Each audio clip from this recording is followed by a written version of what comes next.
Elon Musk dose থেকে সরে গেছেন, হোয়াইট হাউস থেকে চলে গেছেন। প্রেসিডেন্টের বিগ বিউটিফুল বিল নিয়ে তার এক্সে বড় করে স্ট্যাটাস দিচ্ছেন এবং তিনি বলছেন এটি ন্যাক্কারজনক, রাজনৈতিক উদ্দেশ্য প্রণোদিত, এটি জঘন্য, এই ধরনের কথাগুলো তিনি বলছেন। এই ইলন মাস্ক এবং ডোনাল্ড ট্রাম্প বেস্ট বাডি একজন আরেকজনের, তারা হঠাৎ করে এত খেপাখেপি শুরু করলেন কেন? মানে he wants to get benefit, he already got benefit. মানে নির্বাচনের পরে তার প্রায় লাভ হয়েছে 100 বিলিয়নের বেশি, সেটা সে পছন্দ করছে না এবং পছন্দ করেনি বলেই, এবং রিপাবলিকান পার্টিরও কিন্তু একটা কনজারভেটিভ কোর গ্রুপ এটা পছন্দ করেনি, কাজেই সে তারই সেই কারণে সে ডোনাল্ড ট্রাম্পের বিরুদ্ধে চলে গেছে। তো এই সমস্ত দিক থেকে দেখতে গেলে আপনার ট্রাম্পের বিভিন্ন পলিসি আছে যেটা কিন্তু তার স্বার্থেরও পরিপন্থী। ইলন মাস্ক ডোজ থেকে সরে গেছেন, হোয়াইট হাউস থেকে চলে গেছেন। তিনি সিবিএস একটি ইন্টারভিউ দিয়েছিলেন। অনেকে ভাবছিলেন এখানে হয়তো তিনি থামবেন, কারণ তাকে একটা দায়িত্ব দেওয়া হয়েছিল, পরবর্তীতে দায়িত্ব থেকে তিনি সরে যাচ্ছেন, নিজেই চলে গিয়েছেন। কিন্তু তিনি প্রেসিডেন্টের বিগ বিউটিফুল বিল নিয়ে তার এক্সে বড় করে স্ট্যাটাস দিচ্ছেন এবং তিনি বলছেন এটি ন্যাক্কারজনক, রাজনৈতিক উদ্দেশ্য প্রণোদিত, এটি জঘন্য, এই ধরনের কথাগুলো তিনি বলছেন। এবং এই বলা তিনি আসলে কতটা অব্যাহত রাখবেন? তার হাতে বড় অস্ত্র আছে, এক্সের মতো একটা সোশ্যাল মিডিয়া আছে যেটিকে ব্যবহার করে অনেক কিছু করা যায়, অনেক দেশে কু পর্যন্ত হয়ে গেছে। সেই জায়গায় তিনি প্রেসিডেন্টের এত ঘনিষ্ঠ মানুষ, হঠাৎ করে এক বিগ বিউটিফুল বিল নিয়ে এতটা বিগ রিয়্যাক্ট করছেন। রিয়্যাক্টগুলো বিউটিফুল কতটুকু হচ্ছে সেটাও জানি না। আপনার বিশ্লেষণ একটু শুনবো যে দুজনের সম্পর্কটা সামনের দিকে আসলে দিনগুলোতে কোথায় গিয়ে দাঁড়াবে বলে মনে হচ্ছে।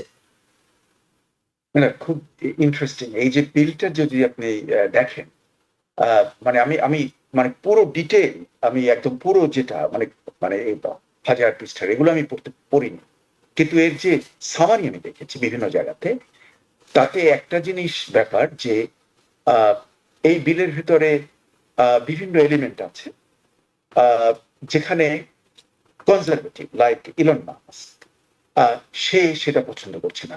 হ্যাঁ, যেমন ধরুন মেডিকেয়ার, মেডিকেড, যে মেডিকেডটাকে রেখে দেওয়া হচ্ছে, এটা ইলন মাস্কের মানে সে পছন্দ করছে। মনে হচ্ছে এই বাজেটে যেটা আমরা লক্ষ্য করছি যে কয়টা এলিমেন্ট আছে, যে ডোনাল্ড ট্রাম্প জানে যে মানে লোয়ার মিডল ক্লাস, নিম্নবিত্ত যে গ্রুপটা, তার মাগার মেইন সাপোর্ট, তাদেরকে হাতে রাখার জন্য উনি কতগুলো জিনিসকে রেখেছেন, যেটা হলো আসলে ডেমোক্র্যাটদের খুব প্রিয় কতগুলো মানে যে প্রোগ্রাম, সেগুলো উনি রেখেছেন। আবার ওদিকে ধনীদেরকেও মানে যেটা তার মেইন ইসের ফান্ডিং এর একটা। আমি একটু বিলটার পাশাপাশি আপনার কাছে জানতে চাই দুজনের সম্পর্কের রসায়নটা, অর্থাৎ সম্পর্কটা কোথায় গিয়ে দাঁড়াবে বলে আপনার কাছে মনে হচ্ছে? বিলটা নিয়ে নানা সমালোচনা আছে, আলোচনা আছে, অনেকের জন্য ভালো, অনেকে বলছেন খারাপ, সেটা নিয়ে আমরা হয়তো ভিন্ন দিন করতে পারি। কিন্তু এই ইলন মাস্ক এবং ডোনাল্ড ট্রাম্প বেস্ট বাডি একজন আরেকজনের, তারা হঠাৎ করে এত খেপাখেপি শুরু করলেন কেন? না, এটার কারণ যে মানে ইলন মাস্ক চায় সব নিজে একা। হ্যাঁ, মানে he wants to get benefit, he already got benefit. মানে নির্বাচনের পরে তার প্রায় লাভ হয়েছে 100 বিলিয়নের বেশি, কিন্তু সে যে এই যে মানে যে প্রোগ্রাম যার জন্য বাজেটটা মাথা ভারী হয়েছে, হ্যাঁ, সেটা সে পছন্দ করছে না এবং পছন্দ করেনি বলেই, এবং রিপাবলিকান পার্টিরও কিন্তু একটা কনজারভেটিভ কোর গ্রুপ এটা পছন্দ করেনি, কাজেই সে তারই সেই কারণে সে ডোনাল্ড ট্রাম্পের বিরুদ্ধে চলে গেছে। কিন্তু এটা যে কতটা গেছে সেটা কিন্তু প্রশ্নবিদ্ধ। এটা হয়তো আবার দেখবেন যে কয়েকদিনের মধ্যে তাদের আবার খাতির হয়ে যাবে, কারণ I think they feed each other. আমি মনে করি তাদের একটা সিম্বায়োটিক রিলেশনশিপ রয়েছে দুজনের ভিতরে, এবং সেটা আমরা অতীতেও দেখেছি যে ডোনাল্ড ট্রাম্প যেমন কাউকে পছন্দ করছে না যারা তার নামে অতিরিক্ত বাজে কথা বলেছে, যেমন জেডি ভ্যান্স, হ্যাঁ, তার বইয়ের ভিতরে ডোনাল্ড ট্রাম্পকে বাজে কথা বলেছে, কিন্তু আবার তার সঙ্গে সে কম্প্রোমাইজ করেছে। কাজে আমার জন্য মনে হয় যে এটা একটা যে ওই যে পলিটিক্স মেক স্ট্রেঞ্জ বেড ফেলাস।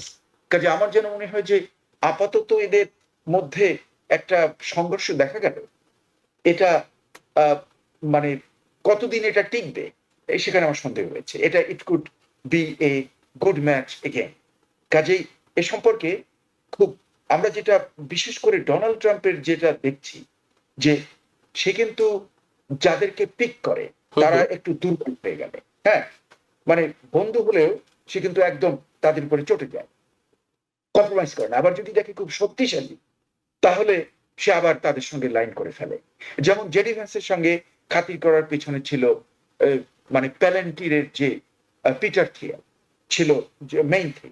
কারণ যেহেতু পিটার থিয়েল সাপোর্টস করে জেডি ভ্যান্সকে, সে বিরাট বিলিয়নিয়ার এবং রিপাবলিকান পার্টির এবং ডোনাল্ড ট্রাম্পের ফান্ড দেয় সবচেয়ে বেশি। কাজেই সেই কারণে জেডি ভ্যান্সের সঙ্গে তার খাতির হয়ে গেছে।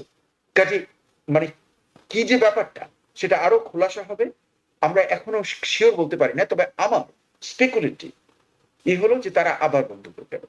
সেনেটর এলিজাবেথ ওয়ারেন 130টি অভিযোগ আনছেন ইলন মাস্কের ব্যাপারে, এবং তিনি বলছেন এগুলো কনফ্লিক্ট অফ ইন্টারেস্টে ইলন মাস্কের বিজনেসের জন্য শুভকর হয়েছে। ইলেকশনের ডে থেকে তিনি একটা হিসাব দিচ্ছেন যে $100 বিলিয়ন ইলন মাস্কের কোম্পানিগুলো লাভ করেছে। যদি এটি নিয়ে পক্ষে বিপক্ষে দুই পক্ষেই কথা আছে, এই অভিযোগগুলোকে আপনি কিভাবে দেখছেন? নম্বর কথা, এলিজাবেথ ওয়ারেন যে অভিযোগগুলো এনেছেন এটা খুবই সময় উপযোগী এবং কনফ্লিক্ট অফ ইন্টারেস্ট নতুন কিছু না। কিন্তু এইবার ট্রাম্প নির্বাচিত হওয়ার পরে আমরা যেভাবে করে প্রেসিডেন্সিয়াল পাওয়ারটাকে এমন ন্যাক্কারজনক ভাবে ব্যবহৃত হতে দেখেছি আপনার অন্যান্য সুবিধার জন্য, এরকম আমরা আগে কখনো এত নগ্নভাবে কোনোদিন দেখি। এবং আমি এই অভিযোগগুলোর আমিও সামারি টাইপ করেছি এবং আমি এটার সাথে কনফ্লিক্ট অফ ইন্টারেস্টের সাথে খুবই একমত। কিন্তু এখানে আরেকটা ইন্টারেস্টিং দিক আছে। যদিও ইলন মাস্ক বিপুল পরিমাণে তার যে সমর্থন দিয়েছেন ট্রাম্পকে, সেটার জন্য বিপুলভাবে এই সমর্থনের অর্থায়ন করেছে, কিন্তু আরেক দিকে এই যে ডোজ এটাতে থাকার ফলে তার নিজের কিন্তু ব্যবসায়ের অনেক ক্ষতি হয়েছে। তার টেসলা ব্র্যান্ড চিরদিনের মতো আমার কাছে মনে হয় সেটার যে একটা স্টেটাস ছিল, সেটার ইমেজ ছিল, সেটা নষ্ট হয়ে গেছে। এবং 71% মুনাফা কমে গিয়েছিল টেসলার, 71% মুনাফা কমে গিয়েছিল। হ্যাঁ, এবং এটা কিন্তু শুধু মানে এই যে কি বলবো, এলন মাস্ক দিন শেষে উনি তো একজন ব্যবসায়ী, কিন্তু ওনার এই ইমেজের কারণে যে সমস্ত জায়গা থেকে আপনার, যে সমস্ত দেশ থেকে, ইউরোপ থেকে, কানাডা থেকে আপনার টেসলা নেওয়া বন্ধ করে দিয়েছে, এটা হয়তো আর কোনোদিনও পুনরুদ্ধার করা যাবে না। হ্যাঁ, দ্বিতীয়ত ট্রাম্প অ্যাডমিনিস্ট্রেশনের বিভিন্ন পলিসি, এই যে ধরেন আপনি ট্যারিফের কথাই যদি ধরেন বা আপনি ইন্টারন্যাশনাল স্টুডেন্টের কথাই যদি ধরেন, তারা বেশিরভাগ আপনার এসে যারা স্টেম নিতে আসে তারা এই সমস্ত টেক কোম্পানিতে কাজ করে। তাদের এই আশা এটা যদি কঠিন হয়ে যায়, তারা যদি এখানে থাকতে না পারে, তাহলে কিন্তু এই ইলন মাস্ক কাদেরকে এমপ্লয় করবে? হ্যাঁ, তো এই সমস্ত দিক থেকে দেখতে গেলে আপনার ট্রাম্পের বিভিন্ন পলিসি আছে যেটা কিন্তু তার স্বার্থেরও পরিপন্থী। তো উনি যে প্রতিবাদটি করেছেন বা যেই আপনার সমালোচনা করেছেন সেটা হয়তো সেই জায়গা থেকে করেছেন, কিন্তু যেটা পার্সোনাল আপনি রসায়নের কথা বলছিলেন, সেখানে আপনার এই জিনিসটি এবার নির্বাচনে আমরা সবসময় জানতাম, কিন্তু আরো ওই জিনিসটা আরো প্রত্যক্ষভাবে আমাদের সামনে ধরা দিয়েছে যে আমেরিকায় বা যে কোনো দেশেই হয়তো ইলিট যারা, তাদের সংখ্যা তাদের হাতে গোনা, তারা সবাই পরস্পরের বন্ধু। এবং খুব কম সময় আপনার রাজনৈতিক বিভেদটা, আমরা ডেমোক্র্যাট রিপাবলিকান এগুলো বলে আমরা কথা বলি, কিন্তু এটার থেকেও বড় যেটা হচ্ছে যে মানুষের আর্থসামাজিক তারা কোন জায়গাটায় আছে, কোন পলিসিগুলো তাদের সাহায্য করে, কোন পলিসিগুলো তাদের পরিপন্থী। তো এই জায়গাটাতে খুব ইন্টারেস্টিং একটা জিনিস ঘটেছে এবং আমার মনে হয় মিড টার্ম ইলেকশনে আমরা দেখব যে অনেক রিপাবলিকান তারা ট্রাম্পকে সমর্থন করতে পারবে না, কারণ তারা যদি করে এই মানে প্রতিবাদ না করে বা কিছু ট্রাম্প পলিসির বিরুদ্ধে কথা না বলে, তারা বিপুল ভোটে তাদের আসন হারাবে। কিন্তু তার মানে কিন্তু এটা না যে তারা ট্রাম্পের মানে বিপরীতে গেছে, পার্সোনাল রসায়ন কোন দিক দিয়ে খারাপ হয়েছে।